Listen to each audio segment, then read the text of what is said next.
All right. All right, we're going to kick this thing off.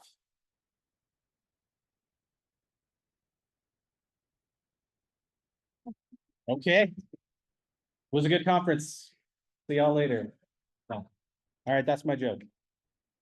So welcome everybody to the 9th Annual Gateways Conference. Thank you for joining us in beautiful Bozeman, Montana. Hopefully everyone had a good time getting in and is enjoying the area. I would just like to say that I appreciate everybody coming together. The people in this community are the ones that make this conference. And so really appreciate everybody taking their time, taking their funds and coming here and getting together and connecting with all the folks that do the things that we do together, working on gateways. So also with that, I would like to have a big thank you to our sponsors, without which this event here probably wouldn't be possible. There's a lot of sponsorship for students and faculty and other folks to attend the meeting and helping out with the food and the venue and all these sorts of things. And so the sponsors are a big help for this. So if you could take some time and thank the sponsors and go visit their booths throughout the week here, that would be great, so that we continue to have folks that want to sponsor the meeting. And if you want to sponsor next year, that would be great. All right, a big also thank you to the committee. The folks that organize this meeting are a lot of us are all of our volunteers. And so I'd like to have the committee members, could you please stand up? Claire, Susan, Jeanette, can you also stand up? So big thank you to all of these folks. So we've been working on this for almost a year, I think, to put things together. So yeah. Important announcement: bathrooms. The men's room is easy to find here in this area. The women's bathroom, you have to go through kind of the entrance like you're heading towards the hotel, and it's just off to the left there.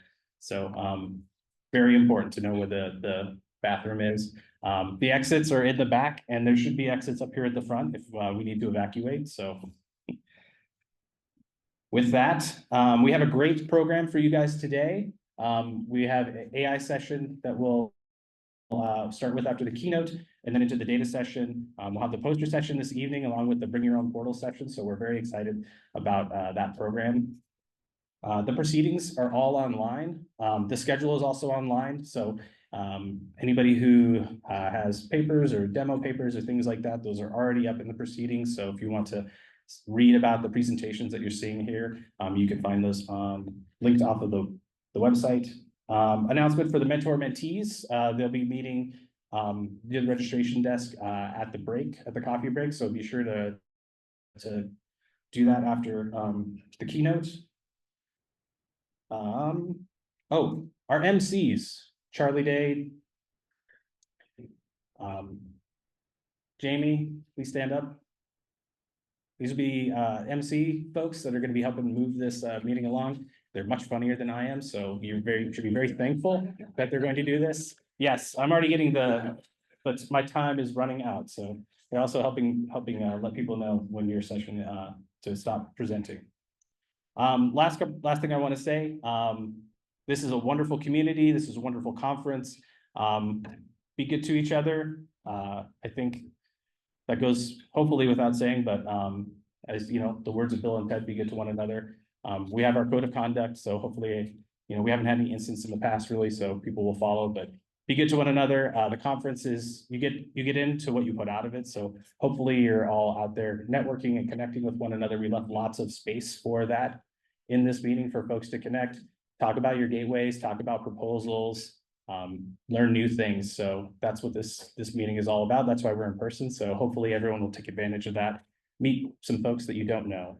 So with that, I will introduce our first platinum sponsor, Hub Zero. So they will come up and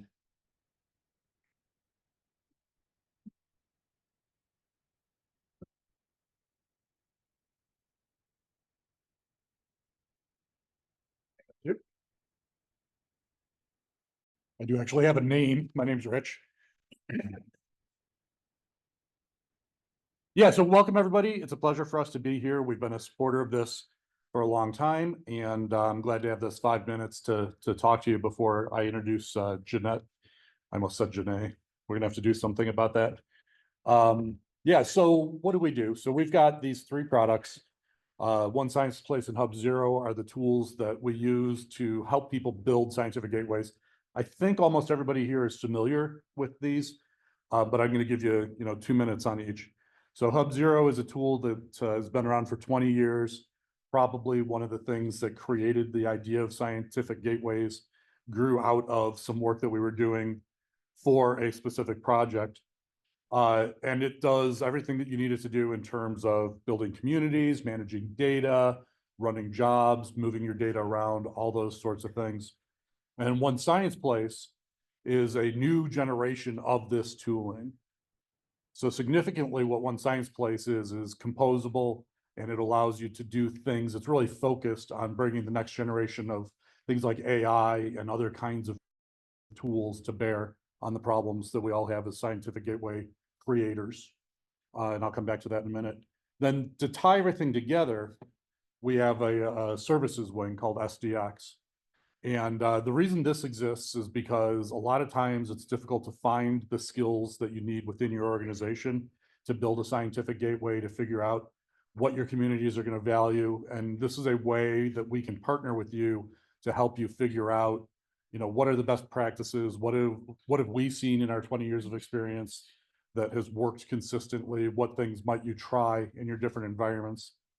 And especially these days, with unemployment being as low as it is, it's really challenging just to hire people. So having a partner with those kinds of skills on board, so you don't have to compete against industry and figure out a way to get people on board, is super important. So Jeanette's going to talk a little bit about AI blueprint factories and how those fit together. One Science Place is really built for that kind of thing. But both of our products, One Science Place and Hub Zero, you'll see again and again over the next 3 days in terms of multiple gateways that have been built on these tools already, as well as talks about how to do these kinds of things. So rather than belabor the point, I'm going to introduce Jeanette.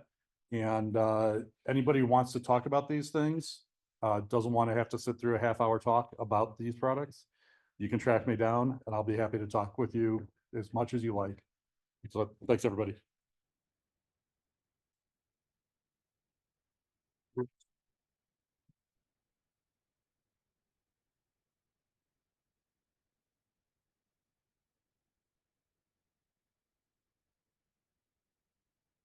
Hey, thanks, Rich. Hey, everybody. Good morning. Gateways Conference. It's super exciting to be here with everybody. I love this conference and I've been showing up regularly for many years now. So happy to see everybody here, and it's really exciting and a big honor to be talking to you first thing this morning. So I hope you're awake and availing yourself of the coffee, because that's the plan, right? So I'm Jeanette Sperhac. Let's start at the beginning and say, I've been working in science gateways, doing fun things with them for about 12 years now, which is kind of stunning to me. But, we're sort of an interesting corner of research computing land, right? We get to connect some pieces together. So we're going to talk a little bit today about how we connect those pieces and what's ahead. But first I should finish my own introduction. So let me do that. So I presently work for Hub Zero and with a side hat of SGX3, so out of San Diego Supercomputer Center in San Diego. Prior to that, I was with University of Buffalo, so working with the XD mod crew and running some gateways, building some gateways, and working with PIs to do cool things and building tools and teaching. And so I've been on sort of all possible sides. Is that true? All possible sides of the gateways equation. And so it's great to see all of you folks here who are, I'm like you, right? I'm a let's see, it used to be scientific programmer. Now it's like research software engineer. That's where we are. So, same hat, right? So we're writing grants and we're building things and we're putting the pieces together so people can do science. So I think that's pretty much where we want to start, right? Today, we're going to look into this cool new thing that that SGX3 is backing called a blueprint factory. We're going to talk about the specific implementation of that I'm working on, the AI blueprint factory, kind of fortuitous on a day where, well, we'll get there, right? And we're going to talk about sort of what leads up to that. What are we doing with our gateways and where do we want to go? Because that's really the objective here is where do we want to go with this? I better start my timer.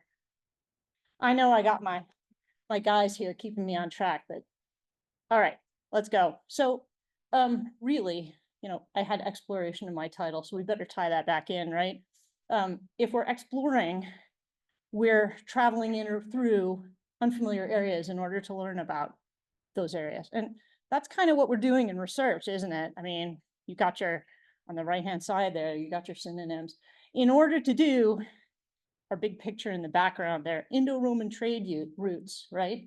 In order to trade between Rome in your upper left-hand corner and Pondicherry in your lower right-hand corner, you better figure out your map, right? You got to figure out where you're going and who you have to talk to along the way and how the navigation works. And so one of the things we got to figure out as we navigate into new places with gateways and support crazy new modes of inquiry is we got to figure out how we're going to get there. We got to do some exploration before we can chart that. So we're going to be doing a little talking about that. So definitions. It's the beginning of the conference, so we're going to like set some terms straight. We all know at least a couple things about science gateways. Otherwise, we might have wandered in here off the street. But there are these web-based platforms that help us to connect people together, right? And facilitate.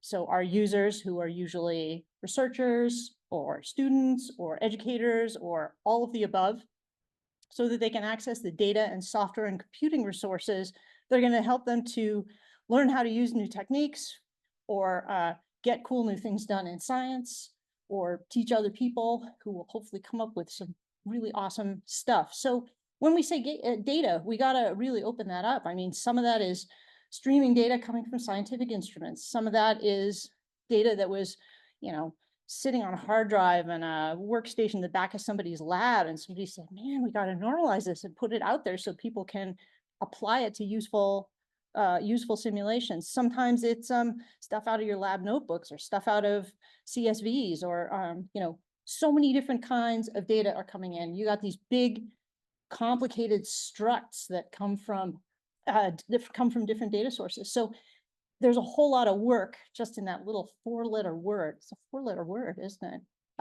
You have to pull it apart and really handle it correctly in order to get anything done. So then the softwares can be a challenge as well, right? We want students and educators and researchers not to have to be masters of compiling things, right? How do I get this to run on this cluster? How do I, There's a deep rabbit hole there. And those of you who are really good at handling that stuff, well, we need you. We love you. We're so glad you're around because this allows us to streamline things for students, right? So they can get on, learn the science, learn their trade, and dig in if they need to. And the computing resources themselves, we got to have the ability to run those and get people onto them. So those 3 items, those 3 things, we gotta let people get on them and make it easy so that we're lowering, as we love to say, the barrier to computation for these people. And gateways are special because they tend to be tailored to scientific disciplines, right? So we're gonna put GIS software on a GIS gateway, right? So that students can get on there and learn all the amazing cool tricks they need to do. We're gonna put the right data in the right place. People need these days fairly specific resources. They have fairly specific needs for their computations. And so we're gonna tailor things to scientific disciplines. And the idea is let's make sure people get to the science more readily. So are there a lot of gateways? Yeah, there are a lot of gateways. And in fact, gateways, portals, whichever you want to call them. Well, let's see, the SGX3 catalog has more than 600 of them. And here's a a smattering, right? Some of these we're going to mention a little later, and some of these are new, some of these are old, the whole deal, right? We have many gateways with many different purposes that are serving the community and supported by the community. So here's another, great big wide angle schematic, just in case the words weren't enough, right? Center of the diagram, you've got the science gateway, and that's mediating between the many data sources from many places and many disciplines, right? The computing resource, which could be in the cloud, it could be commercial cloud, it could be, sitting at your local compute center, or sitting at your university, or, sitting in the corner of your laboratory. You've got computational tools, which are crafted and carefully installed so that those can work with for your community. And there's the gateway user. The gateway user might be contributing these things, right? They might be helping out. And that's part of the great thing here too, is that the community can participate in building these tools, building these data sets, and making their work available to others. So we're all kind of interlocked that way, right? So why do we need these gateways? I'm gonna quote a collaborator of mine from a little while back, who was at and still is at a teaching university. And he didn't have access to much compute wise, so he had cooked up some codes for himself. He was running on a workstation, and we put together a grant. We got him on a gateway that I was sort of running and supporting and building tools for, and found this, I had stashed this email away because it was fun to see. He said, "It's lightning fast. Running our models on the Science Gateway is letting us do things we've only daydreamed about to this point." He was just giddy, and his students were so excited to see the results of, their hard work.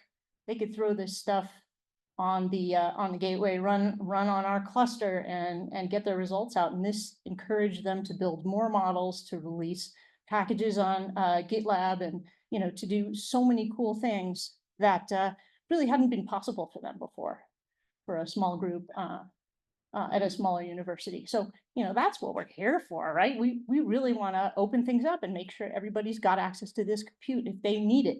So, and then on the right side of the screen, you can see that we've seen continual increase in the number of gateway jobs. This is submissions to access, right? So these are some of the big national compute resources, the stuff at Jetstream and TAC and SDSC and Indiana and others, right? I'm repeating myself, but you can see that over the last, so we've got Q4 2023 to Q3 2024, which has just ended. And we're seeing a little uptick there. So 428 some thousand, 481 some thousand jobs from gateways submitted to those big resources in that time. And then, you want to talk about growth in gateways jobs. Well, let's back up a little bit and see that, in fact, since 2015, there's been a ton of growth, right? We started out at 274,000 jobs submitted from gateways, and at the time we were calling this group of compute exceed, right? And by 2021, almost 2 million jobs submitted from gateways and running on these big national compute resources. In the last couple of years, it would look a little repetitive if we showed the excuse me, the rest of the graph.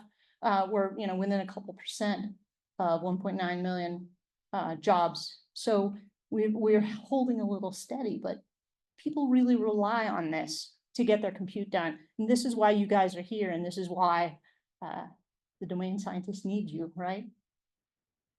So where do we go from here?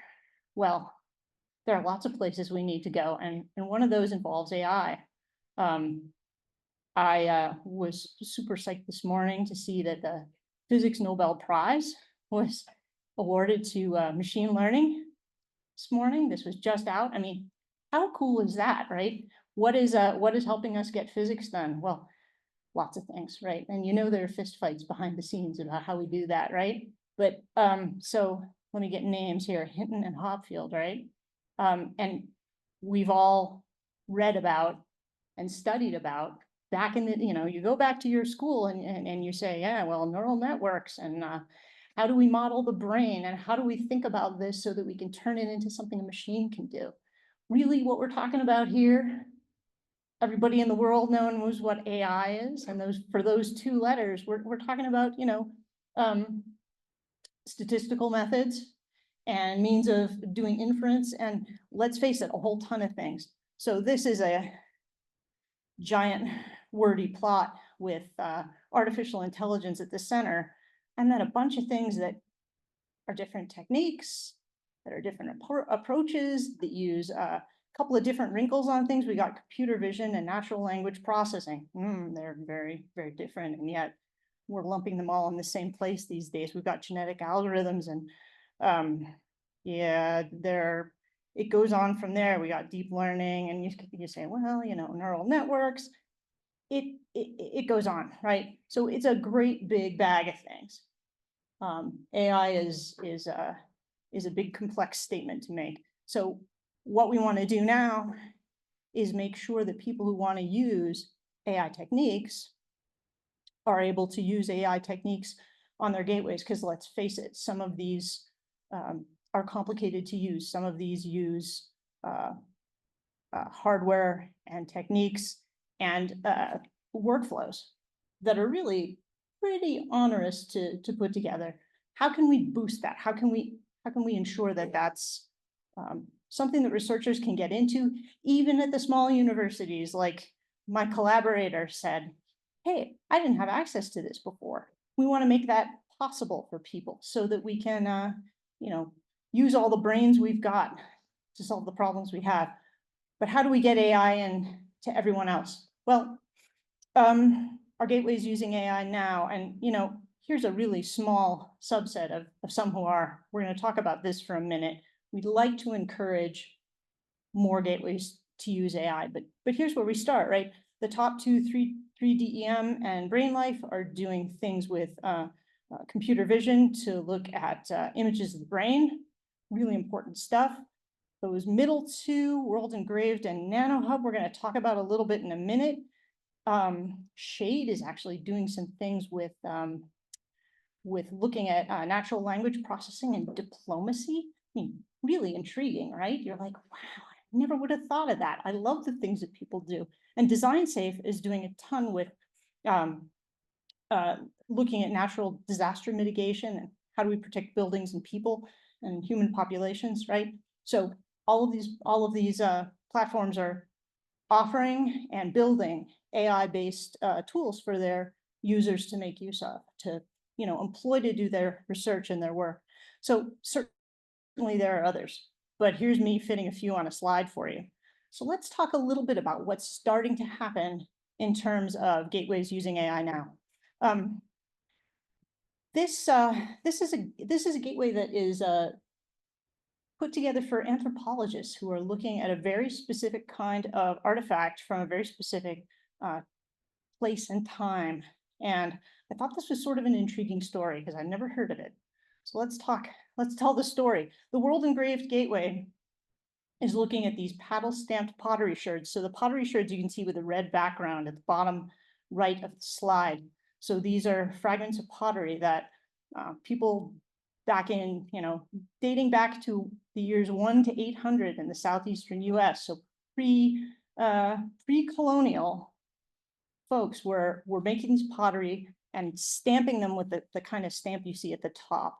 So the thing is, everything's found in sherds when, little fragments and bits when the anthropologists go and unearth this stuff.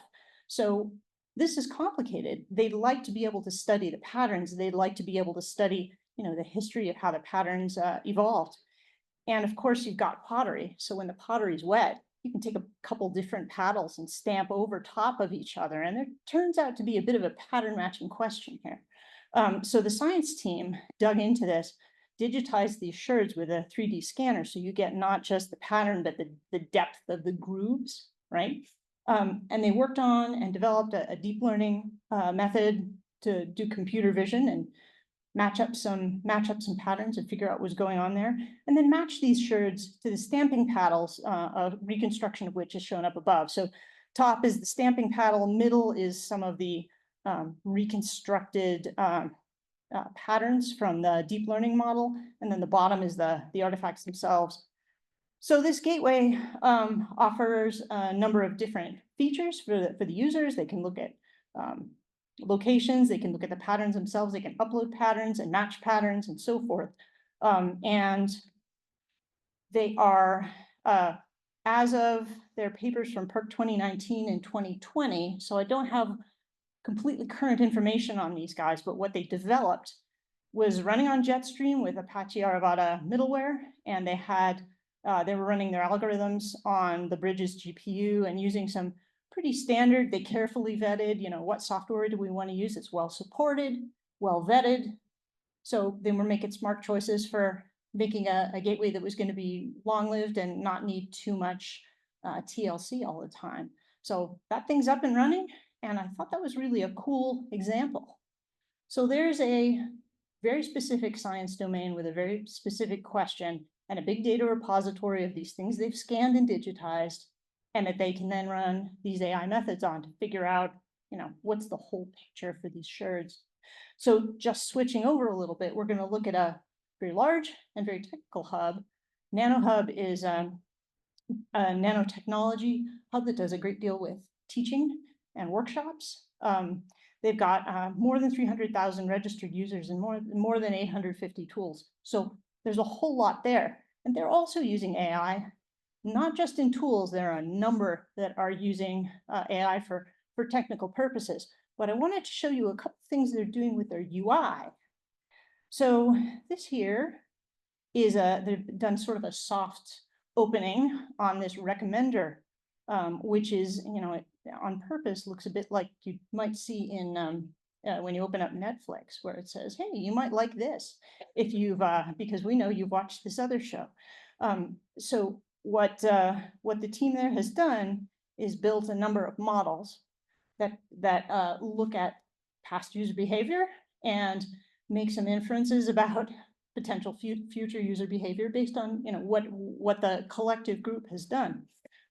So they run a bunch of models, and these are run daily and updated every 3 months, and their navigation and what to do next suggestions that are tailored to each user. So this is each user is getting their individualized suggestions. And they're using various models here. There's some machine learning things, some statistical models, some graph-based models. So they're making graphs of past user behavior and going from there. So here are a few of the models, because there are a number of different recommenders that they're using. And here's sort of a close-up look. This is recommendations made for me.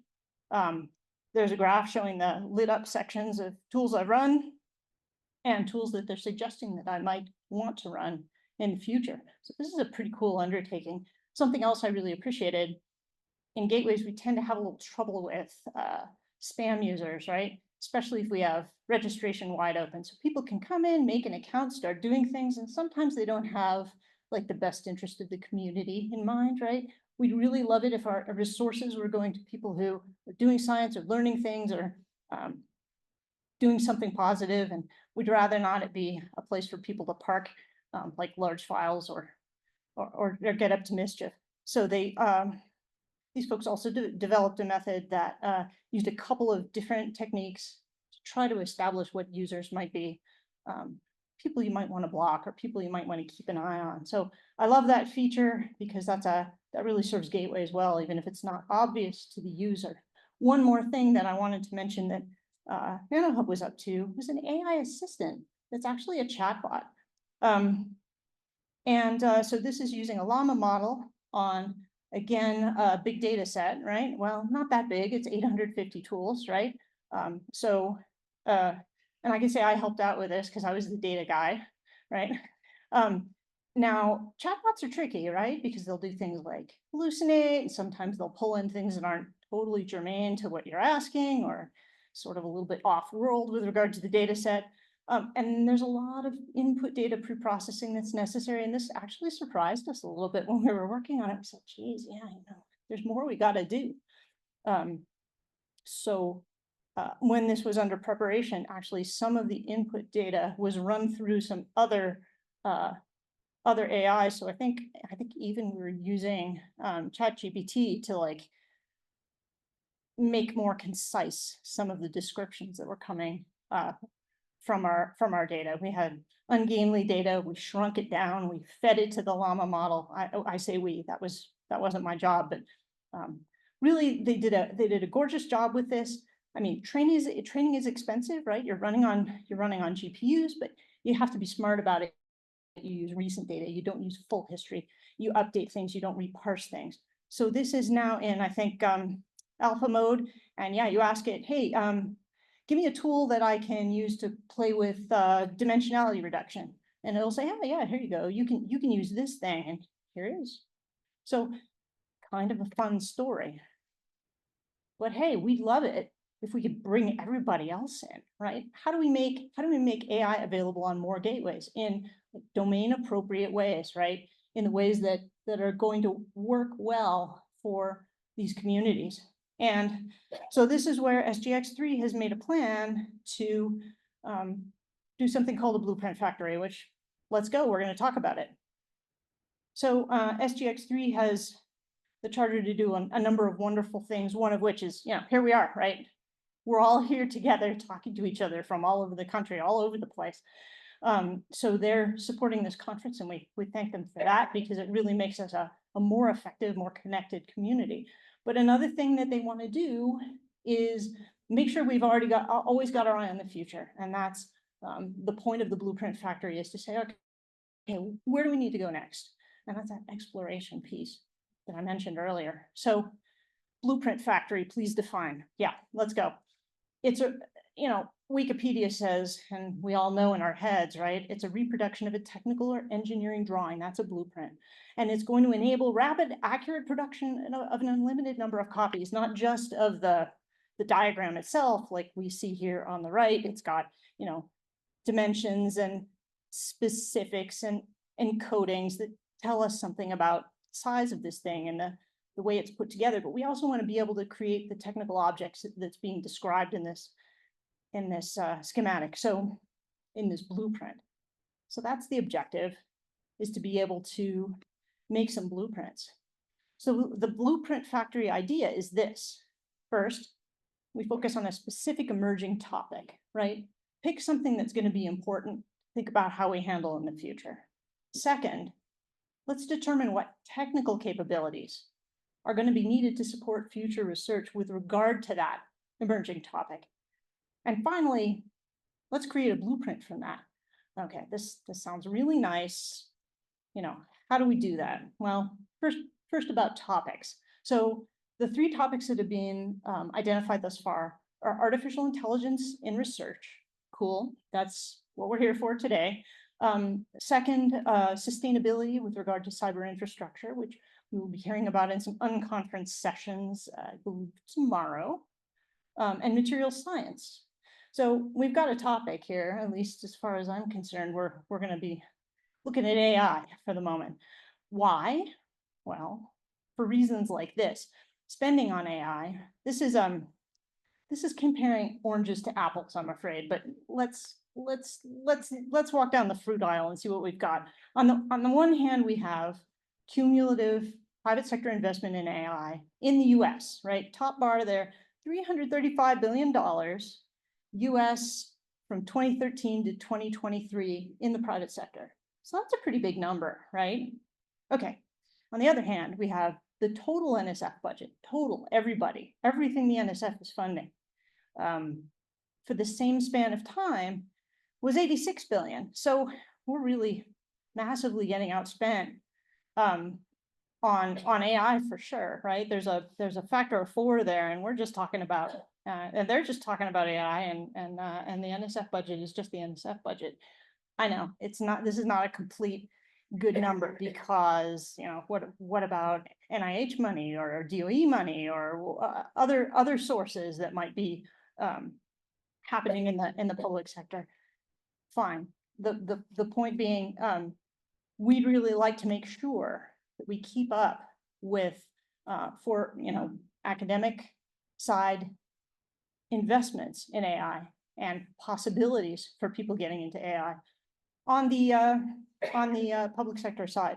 We want to make sure that we don't get left behind, I guess, is a way to put it. And so big initiative called NAIR. I really, really recommend reading at least like the first couple sections of this final report, because it's super cool. This was released in a while back now, January 2023. But this is the statement from the National Artificial Intelligence Research Resource Task Force. Mouthful, mouthful, mouthful. But the point being, we need to make sure that we stay competitive in the public sector so that we can teach people how to do things in AI, so that we can make sure that we keep contributions to AI broad. We want everybody to weigh in. We want everybody to have a shot at it. The small universities that maybe don't have the funding or the ability or the, to get onto some of the resources. We want to broaden that out and make sure everybody has a chance at it. Make sure we're staying competitive. So we're not NAIR, we're SGX3, but it all dovetails together. What we're going to do here is look at how, talk to actual people. There are a lot of words on this slide, and I'm not going to read them to you because it's boring. We're going to talk to actual people who are doing research in AI, and we're going to ask them, what are the pitfalls? What are the issues? What are the challenges? What do you wish you had, either in terms of tooling or training or resources? And by resources, I mean like the people kind or the machine kind or the software kind or whatever. What opportunities do you see that would make it easier to get everybody, all the gateways that need it, all the gateways that want it, using AI where possible? So we've got some CI folks, we've got some domain science folks. We're getting together and going through our like electronic Rolodexes and talking to people who we know are already thinking about these problems, and we want to talk to them. And you guys, I want to talk to you too. So I have cards, I'll give them out to you. I want to talk to you after, but we're gonna learn about this by talking to people. Now, this means that the exercise is not speculative, right? The exercise of the Blueprint Factory is taking concrete steps because we're polling the research community. We're going to sit them down one at a time and have interviews with them. We're gonna use this information that we glean to forecast future needs and establish practical guidance. Like, what do we need to be encouraging more of? So, and when I talk about polling the research community, everybody, right? Students who are writing codes, PIs who are directing traffic, right? And writing grants, postdocs, people who are somewhere in the middle, like, orchestrating and coordinating some of the things in between. I want to talk to everybody who's interested in using AI. Everybody? Well, I want a broad swath. How's that sound? So let's go into sort of the first steps that we've taken for the Blueprint Factory. So this is what we're going to talk about, and then we'll close off. In 2023, my colleagues conducted a birds of a feather session at a big research computing conference, and I'll spell all of this out in case some of you are going, what are you talking about? What's birds of a feather? So this is a situation where you have a session that it's not a talk, it's not a presentation, it's an opportunity for people who care about a specific topic to show up and yak about it, right? You get together and you all have an interest in it. You're birds of a feather. You're going to discuss this topic and see what emerges, right? It's more than a panel. It's a whole room panel. So it's called a BOF informally. And this was held at a big research computing conference that we know as PERC, Practice and Experience in Advanced Research Computing. So the title of the session was Integrating AI into Science Gateways. Wow, that's a big question, big topic. So who showed up and what did they want to say? Well, here's our BOF participant roster, as it were. There were 27 people that came along. Most of them had heard of Science Gateways and SGX3 or SGCI. So that's positive. That's what we want. We asked people to tell us about their job titles. This is research computing, right? You expect to see software engineers and scientists and sysadmins. That other bin, which is unfortunately large, also contains some of the user support folks who make sure that people know how to run things on the big resources. There were also a couple of one or two NSF program managers on hand. So this is all, these are the folks that show up at research computing conferences, and these are the kind of folks that we want to poll about this kind of thing. Perfect, right? Couple of easy softball warm them up questions. What tasks can be most improved using AI? They were asked, and people weighed in. Here's your raw data. User support, they really liked that idea, but if you look in between the lines here, you see menial and let's see, repetitive. So some of those boring little tasks that we'd love to automate, boy, wouldn't that make it much better? Noted. What fields will be most affected by AI? Well, there it is, all. And, I think the Nobel Prize Committee agrees with us. Well, at least physics is on the list. There it is, in pink. Okay, so getting back to the BOF, the real meat of the session, the real heart of things, was a brainstorming session of a kind that if you've hung around these conferences before, and even if you haven't and you're going to hang around this one, you're probably going to see some of this. This is a form of doing brainstorming where you get people carved up into groups and you present them with some questions and you ask them to write down their thoughts on this question. So the 4 focus questions that we divided our group up into 4, and we said, all right, you've got this question, you've got this question. So novel modes of computation that are implied by AI, data sharing issues that are implied by AI workloads. How do we broaden access? It's a big question. And finally, how do we improve science gateways using these techniques, using AI? So you can see on the right, this is the data collection method, very technical, very fancy. Then you put it in spreadsheets and you have 314 raw responses in this particular case. So we had 12 groups. We rotated people through the questions for the duration of the BOF. And then you do some summarizing and some interpreting, and you hope you're interpreting things correctly because you're kind of having to place your own meaning on whatever's being jotted down, but you get a lot of information. So I was the lucky person who did this analysis. I did my work working through this and took the top 4 categories. So I assigned categories, I assigned related themes, and I did some chopping and some truncating. Took the top 4 categories, and they are on the right. Interactive user assistance, number 1 with 97 mentions. Gateway usability, right up there, 37 mentions. So this is how do we make the gateway easier for people to use? And can we somehow do this with AI? Or, I mean, that's not necessarily true. That's the implementation, right? But can we make it easier? Can we make it easier for people to use AI? On the bottom part of the slide, you see data access and handling. So, those AI workloads, all that data cleansing, right? And compute and training here means model training. That is specifically an AI turn of phrase we're using here. So a lot of consideration about how do we make it easier for people to build these things and run them? And a lot of consideration about how do we help people on the gateway? So very much like those 2 gateway use cases we looked at earlier, where some of it was, some of the time we'd like to be helping users and some of the time we'd like to be making the science go. All right, we're going to dig into these briefly. User assistance topics. You can see that there are a couple of angles here. I mean, we have a lot about data preprocessing, and I'm all with that. I want an AI to help me with my data preprocessing. Selecting compute resources, right? If I know what you want to do and what your domain is, and maybe how many nodes you need, maybe I can make a suggestion for you. Data set selection.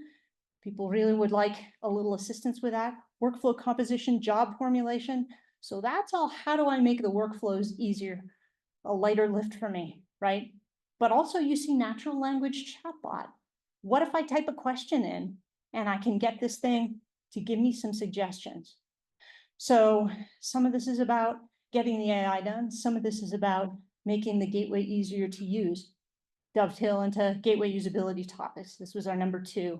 Again, you've got some natural language translation. Can I type you a problem statement and can you help me figure out how to formulate that? Yeah, this is like dreaming, right? But we know that some of this is possible with some work. Also, though, we got caching previous computations so that we don't have to rerun expensive computations, guiding data exploration, utilizing user history to guess what's going to happen next. Sort of saw NanoHub doing that, right? Also, UI customization and user support. So a grab bag of things that would be just so cool to make more possible. So data access and handling was our 3rd topic, or our 3rd category. And this kind of splits in an interesting way, right? On the one hand, we've got data cleaning, access to training data. How do we get data from our edge devices, do intelligent compression? So that's again with the how do we make it happen, right? How do we make it easier to handle our data for these AI workloads? But then you also have these sort of concerns about data ethics, data provenance, and protected health information. We want to make sure that we keep data ethics and AI ethics in mind, right? And that's certainly something that people brought up, and it's absolutely germane. So finally, our number 4 of our top 4, compute and model training. Again, people would love assistance with job scheduling. What resource should I run this on? Give me some suggestions about guiding my parameter selection for these jobs, for predicting simulation results, guiding model training, comparing with proxy models. So there are all kinds of things that people would love to do. Let's look at those summaries. So on the one hand, our BOF participants brought up some challenges for AI and gateways, right? So they mentioned that there's some things that we can do to help address challenges that we have with running our gateways and with getting these computations done.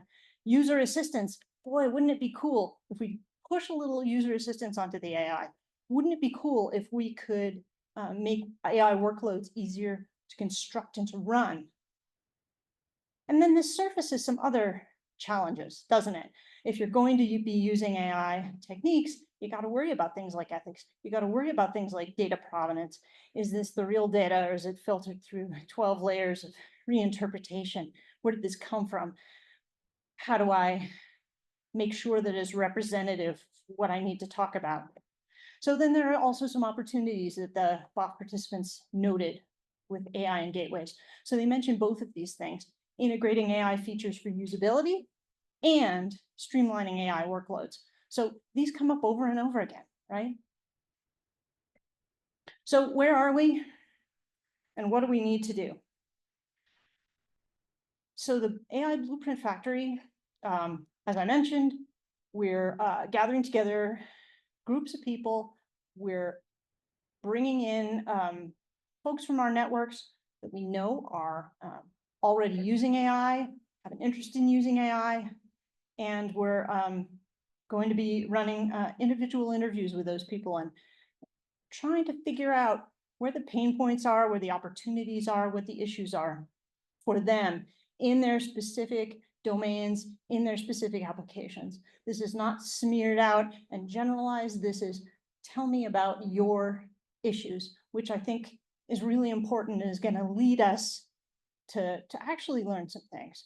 So we've got an excellent core team working together, the CI folks and the domain science folks, who are weighing in to help direct and guide this thing. We're identifying interview prospects from our collaborators, from the people that we know who are using our resources, PIs that are doing cool projects, people that we cold called. I've been writing a lot of emails, and there are so many people who are really interested in talking to us, and it's so much fun to see the kinds of things the amazing stuff that people are bringing AI techniques to bear on. I mean, it's fascinating. So the other thing that we're working on very carefully is planning interview questions and the approach. I mentioned before that we want a broad swath of people. I don't want to just talk to PIs. I like PIs. I need PIs, right? but they've got one view, and maybe postdocs, graduate students, others who are looking at the projects from other angles are going to have other concerns, other really important points that I want to make sure we account for in this study, right? I want to know where the problems are coming and what kinds of tools or resources people would really love to have available when they sit down to design these studies, or when they get after how they're going to go about it. So planning the kinds of figuring out who we're going to actually interview, right? We want to have a wide range. We want to have people from all over the country. Again, this is we're mostly interested in the US because this is, this is where our funding is. This is kind of what we're focused on, but we want to talk to people from all over the country, from different sizes of institutions, from different domains, right? So that's going to be a lot of different angles because they're all using AI in a slightly varying way, depending on the questions they're asking, the issues they're encountering, the kinds of data they're using. Even, this is going to dictate what kind of resources they select. Some folks need the GPUs and some folks don't, right? It all depends what you're doing. So we're working on making those plans, deciding who we need to talk to, what are we going to ask for them, and buttoning up things like the approvals and so forth and so on. So that's the current status of our AI Blueprint group. I wanted to give a gigantic shout out to our core team. Here's our CI crew, a number of whom are here in the room. Thanks, guys. And here's our domain science side of the team. So we're really hoping to reach out to a wide variety of people to help us to identify where the issues are and what kinds of cool things we need to consider that we haven't yet. So what I want to leave you with, here we are back at exploration again. It's a different map this time. This is 1506, and we've had to sail around the world and go places and think about things in order to produce a map like this, right? But I feel like in the explorations we've done so far, early conversations, the BOF that I described to you, it's getting us started on maybe a couple of pencil sketches about what kinds of places we need to go with this. But really the objective is, how do we make these approaches bear fruit? How do we make sure that domain science folks have the tools they need so that they can put together AI workflows? That's really kind of the bottom line. If there's another bottom line that I've forgotten here, it might be because I had too much good coffee this morning. So there's more in the back. So I want to thank the fabulous people at SGX3 who, so Mike Zentner was super capably leading this group for a number of years and has, I don't know, happily and sadly, right? Sadly for us, happily for him, retired to enjoy himself without worrying about gateways so much. He has handed off the reins to Sandra Gazing, who is here smiling. She's always smiling, so you can always know who she is. So I want to thank the two of them for just generally being awesome, as well as the rest of our roster for the BOF, Rob Quake, Joe Stubbs, and Claire Sturm. Oh, we're all in the room. Thank you, guys. I wanted to thank the NanoHub, the fabulous NanoHub engineers who did the work I showed you earlier. Juan Carlos and Daniel are really doing amazing things to guide their users, all 300,000 of them, so they can figure out what they want to do next. I mean, that's a big task. And I should say, I mean, I think some of the things that we're thinking about from the BOF, for instance, some of that stuff feels a little bit pie in the sky, right? It takes a lot of work to get a chatbot done, but it's I think it can really bear fruit. So these are the things we need to think about. What do we really care to do? And is it gonna work for us? Is it what we need? I want to also thank the Hub Zero team, which is my home, my working home right now, and the fabulous people there who are making things happen. So I really want to exhort all of you. This is your homework, right? Like, if you have a gateway idea, or you know somebody who does, and they don't have a home, so talk to our friend Rich Wellner in the back there. There he is, who spoke to you earlier, or come and bend my ear, because we would love to work with you. But also, if you're doing things with AI and gateways, if you're thinking about doing things with AI and gateways, if you have students or colleagues or friends or anybody you know that you think might benefit from talking to me, because I'm a fun person to talk with, right? We can have a good time. But I would really love to talk with as many people as possible on the topic of the Blueprint Factory for AI. So really interested in hearing what you all have to say about that. All right, so with that, I'm going to say thank you for coming to Gateways, and it's really awesome to see you all. And welcome if you haven't been here before. And thank you, SGX3, for taking a flyer on, can Jeanette give a keynote? Because maybe it works, right? I've only given those little dinky, like, here's your 15 minutes, go. So I really appreciate your hanging out with me this morning. Thanks, folks. Ladies and gentlemen, this is my favorite time. Our first person to ask the very first question. What gateways? 24. I feel like it's going to be something in front of. Seriously, are there any questions for the audience here? That's an excellent point. We should start talking right now. Carol. Hey, Jeanette. What's up? Great talk. Thank you. Thank you. I was just wondering, so this is really softball, right? So Blueprint Factory topics. So you're looking for these, and I'm wondering what will be the outcome of this process. Are they going to be like services, and how is that going to be related to SGX? That's an awesome question, and I think it's something that didn't make it onto a slide. So thank you for asking, because it's very important, right? So the idea here is pull the community, write up the results, and then what, right? Then what? Well, we're picturing this as turning our findings into white papers, right? So what do we do with those white papers? Well, we'll probably have some awesome ideas for grant proposals, for features that might be great to build into new gateways, right? Things we may not have thought of. Some of them will be an easy lift.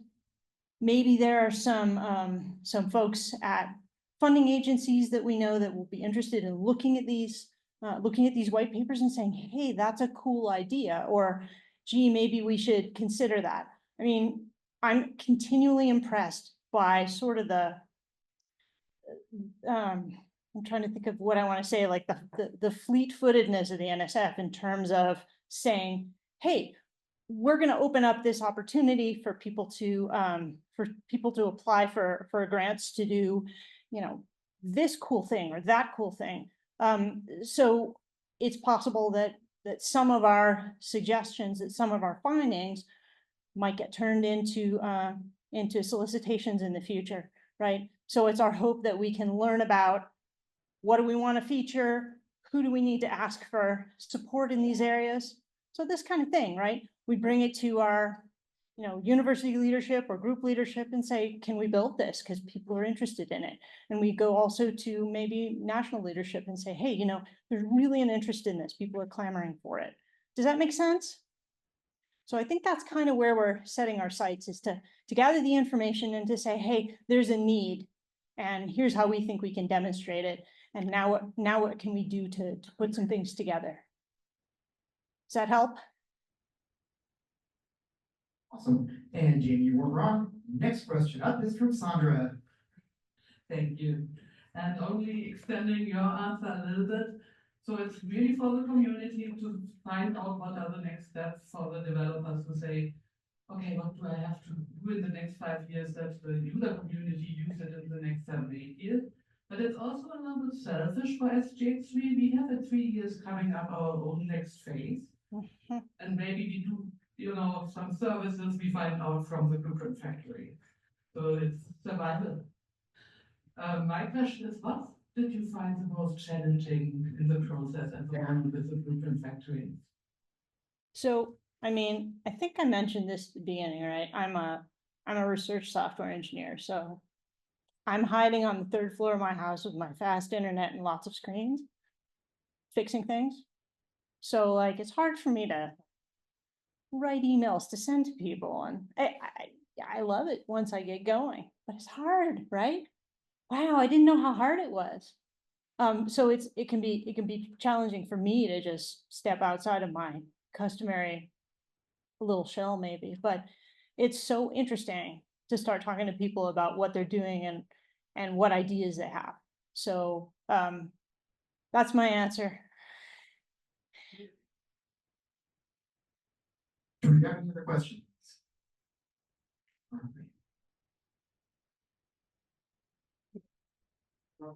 Wow, it's a relay. Go get them. So I have a question. What initiatives or maybe brainstorming are you thinking about to ensure that this work doesn't become stagnant? Yeah, so that's a really excellent point, because you can't always forecast what's going to stick around and what's really going to become, you also can't tell about adoption, right? Like something new comes along, you go to a conference, you hear about it, you try it out, and some stuff catches on because it's wonderful and it's what's needed. And you can't always tell. So, I mean, I think in some ways we're hoping that the numbers will bear things out, right? We're going to try to talk to a bunch of people. I'm already hearing repeats, right? Some of the things I mentioned that came out in the wash from the BOF, and you're thinking, how do I interpret that? And then the more people you talk to, you say, I know how to interpret that. I know what they want. I can hear this again and again. So that's part of it. As for implementation, I mean, we're not charged with implementation, which is kind of freeing, right? So initially I was thinking, oh, all of these are going to have to be AI techniques. They don't have to be AI techniques, right? All the ways that we, maybe implement things that help with the workflows, they don't all have to be AI assisting. It doesn't have to be turtles all the way down. Sometimes it's going to be, other amphibians or mammals, right? We might have any number of approaches, but that's really something to keep an eye on, especially since, as Sandra really helpfully pointed out, we're thinking about where do we need to be in 10 years so that we can continue to support this community. I mean, Hub Zero has been here for 20 years and it's still ticking, right? We got G-Hub stickers out there. I was on that grant, right? We did some cool things. They're still going, but it's, that's just 5 years. They're getting something done, but we can't always forecast that. So hopefully the numbers will bear things out. And then the next phases we'll be saying, how do we need to do these implementations to make these tools really work for people? And by that time, there will be new other tools that are coming out that we'll say, we got to use that. And maybe we should try that. Does that help? Great. We have time for one more question here. There's somebody right here.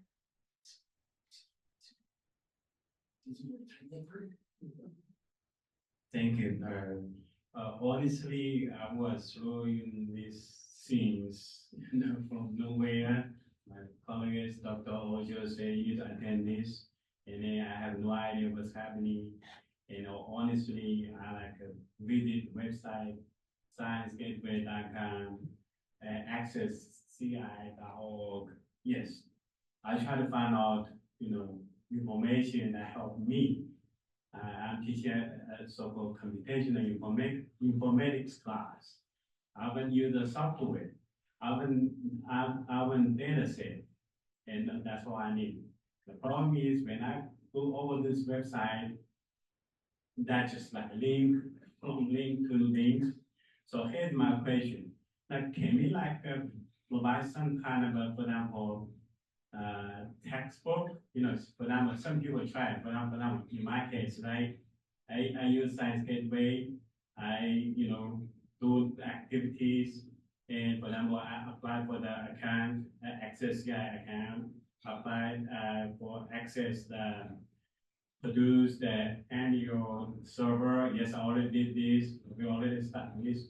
So can you write some kind of textbook and list there? When people visit, they can find, oh, that's what you can do. Those are the steps, right? Other than say, there's a resource there, you need to use it. No, I don't know how to do it.